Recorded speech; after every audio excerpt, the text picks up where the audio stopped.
going to play these to my children when I'm old.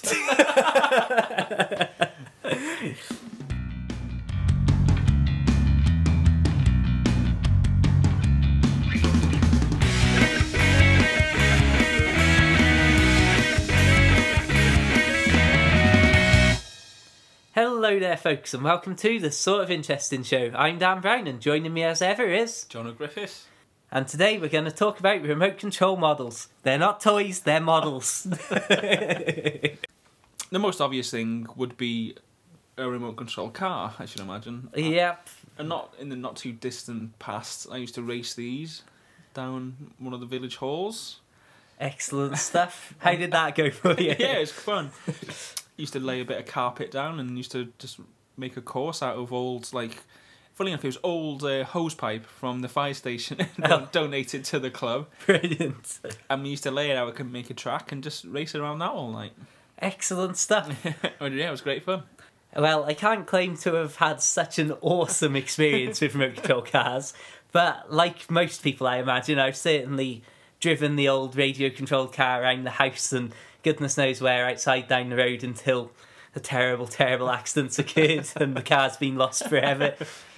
Actually, one of our first videos was used remote control cars, which was great fun. Yes, you may have heard us mention the good old real-life Mario Kart videos we made in the old days, but yes, that was one of the cornerstones that the Dan and Jono regime was built on, of just messing around with remote control Mario Kart, remote control cars, basically. And yes, that was good fun. Yeah.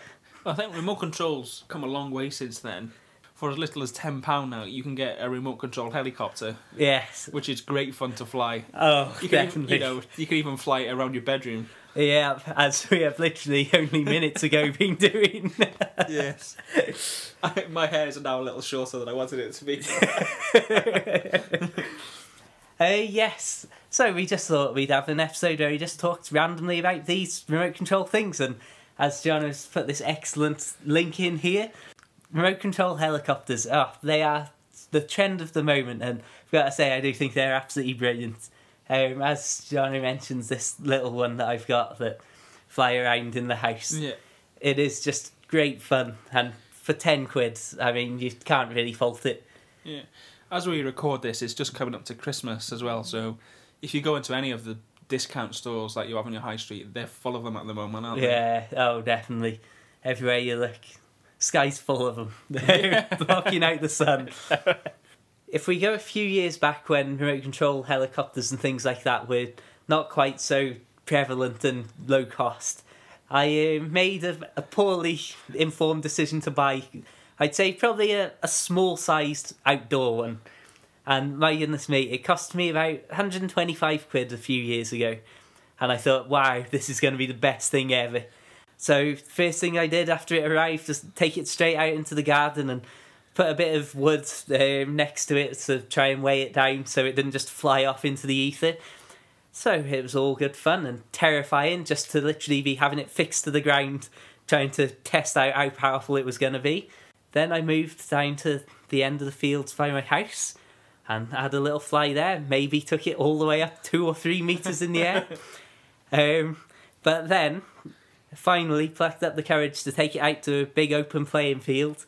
Stuck it on the corner of a little cricket pitch, so a nice smooth surface for a takeoff. And there it was, this beautiful pride and joy of the moment.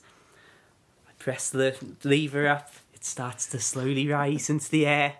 And then I start to immediately panic, try and fetch it down. And within 3 seconds of it leaving the ground, it hits the ground completely sideways. One of the blades falls off it. I run over to it, and it never ever flew again. And then got put in the loft for a year, and then sold on eBay.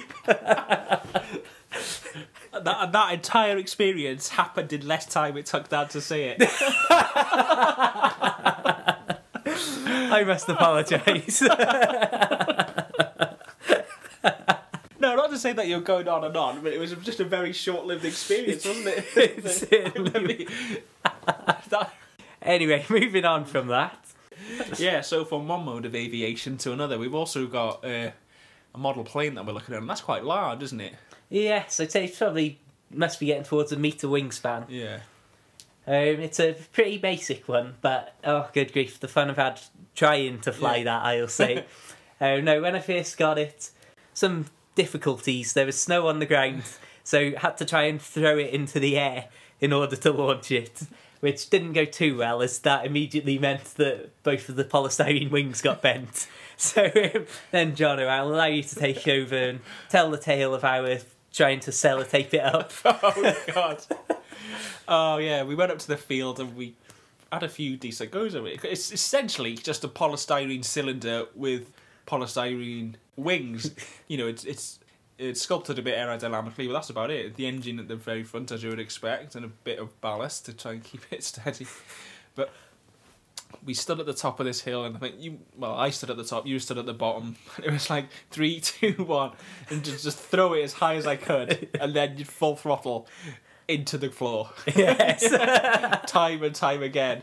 And eventually it just gave up, didn't it? I had some sellotape in the car for some random reason, and we used a whole roll sellotaping the wings back to the actual fuselage. Oh, yeah, so that was actually the last time that it's been taken out. Now, unfortunately, it's also suffered damage, I realised, to the cogs inside the nose cone.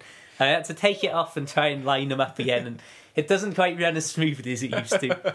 But I've got a plan for one great final flight, to take it out to a place called Chirk nearby where there's an aqueduct.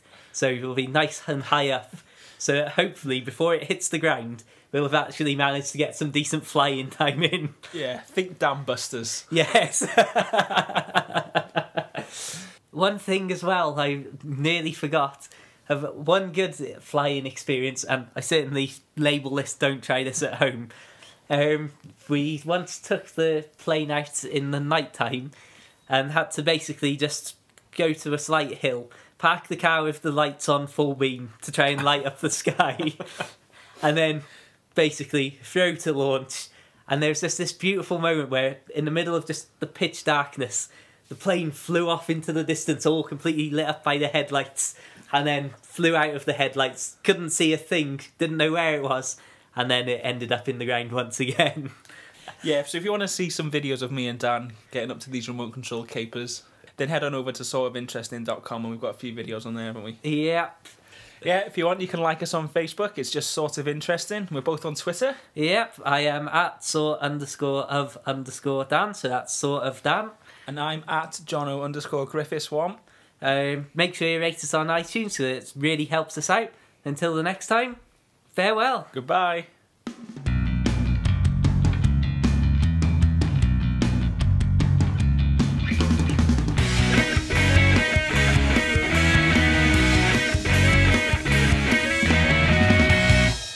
Yeah, we're really cool.